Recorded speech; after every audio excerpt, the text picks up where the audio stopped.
Now, for Matt James, well, I did find it refreshing that in the beginning episodes of his season, he was just, I will say, so sweet in that he was, you know, talking to Chris Harrison. He was a little nervous about things.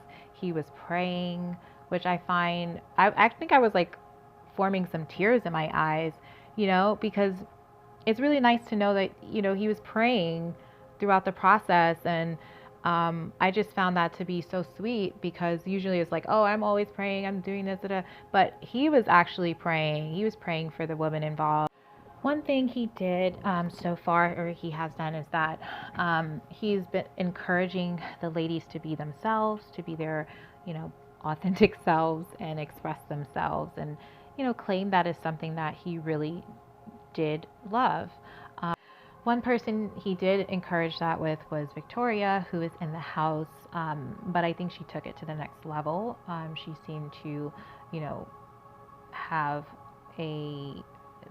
be very outspoken, and that rubbed some people the wrong way, and it made her appear that she was targeting certain people in the house with her ways, whomever she felt was threatening to her and her relationship with Matt James, and it kind of got out of hand. So her, Katie, I believe, was someone. She was the last one who was voted off, and we'll talk a little bit about that. But they were kind of friends. I was surprised it took this long for someone to say something, that Katie was there, kind of, buddy with Victoria. Maybe not at the same level in terms of intensity, because she wasn't saying those things, but she was, kind of along there with it, stirring the pot every now and again.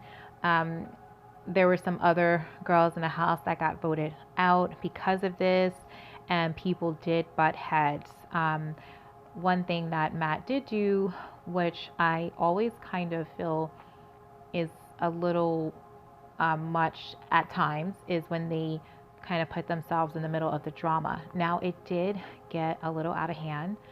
So, with one situation, so he did have to step in.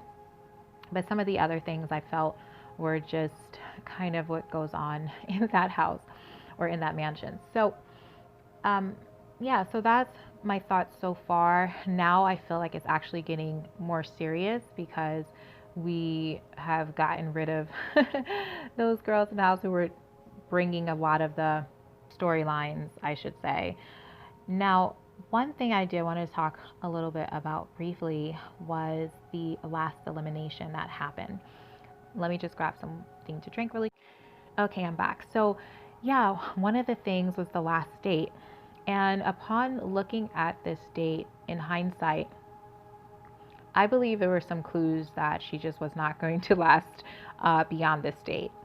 The first clue was that this was not actually a date where she was getting pampered at the spa.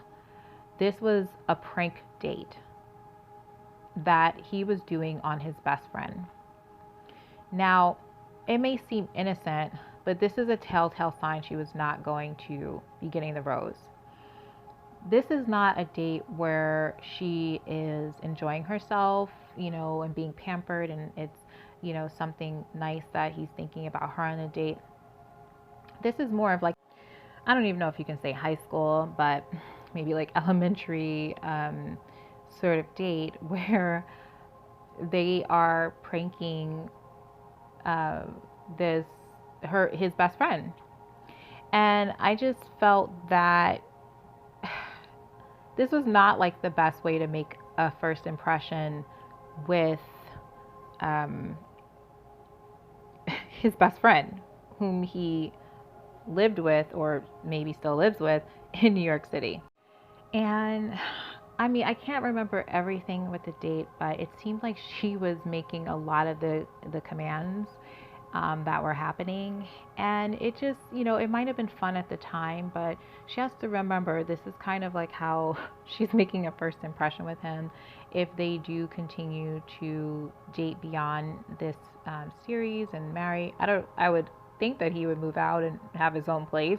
But being that this is his best friend, you would expect that she would be maybe spending some time. And that was the fantasy that she kind of, started imagining, that they would all be going for games and stuff like that. So at the end of, toward the end of the date, when they revealed that it was just a prank and she came into the room, you could tell that there was just a little bit of awkwardness and something that perhaps was not really an approval from the best friend. So, do you think that his best friend did not approve of her from that date just based on first impressions, and that made him not choose her in the end?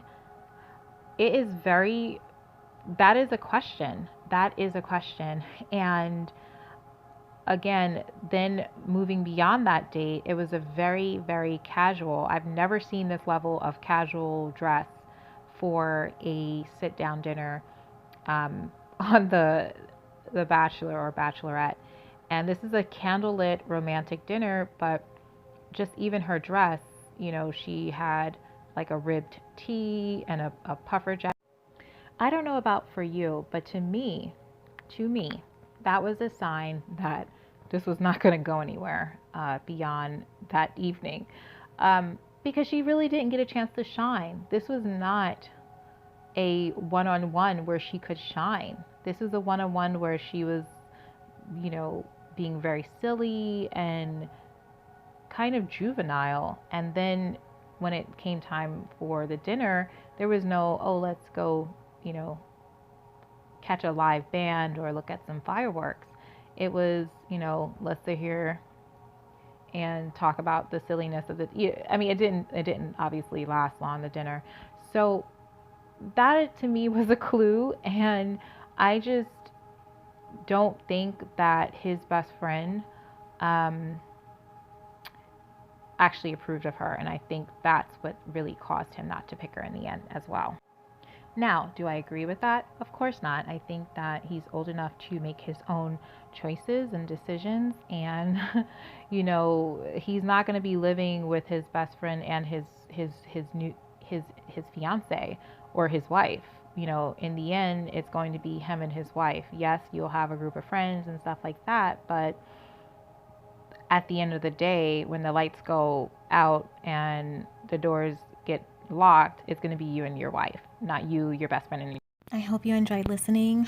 Please like, comment, subscribe, share, and replay, and I will see you in the next video. Thanks for sharing part of your day with me. Bye.